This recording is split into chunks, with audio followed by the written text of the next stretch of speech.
உள்ளூர் காளைகளுக்கு முன்னுரிமை வழங்காத மாவட்ட நிர்வாகத்தை கண்டித்து அலங்காநல்லூர் வாடிவாசல் முன்பு 500க்கும் மேற்பட்டோர் போராட்டத்தில் ஈடுபட்டுள்ளனர்.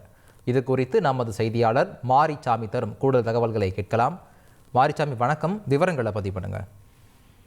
உலக புகழ்பெற்ற ஜல்லிக்கட்டு அலங்காநல்லூரில் உலக புகழ்பெற்ற அலங்காநல்லூர் ஜல்லிக்கட்டு நாளை காலை நடைபெற இருக்கிறது.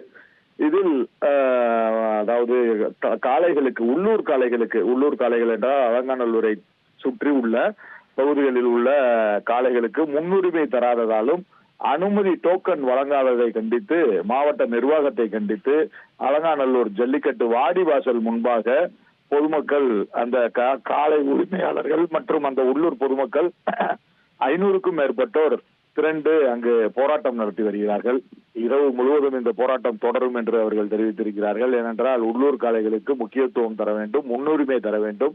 எங்களை வருடந்தோறும் இது போன்று உங்களுக்கு டோக்கன் தருகிறேன் என மாவட்ட நிர்வாகம் ஏமாற்றி வருகிறது. இந்த வருடமும் அதே போல செய்கிறது. ஆகவே இதை பேசி தீர்த்து விட்டுதான் இந்த போராட்டத்தை கைவிடுவோம் என அவர்கள் போராடி வருகிறார்கள். கூடுதல் விவரங்களுக்கு நன்றி மாரிசாமி. செய்திகளை உடனுக்குடன் தெரிந்து கொள்ள உடனே சப்ஸ்கிரைப் பண்ணுங்க.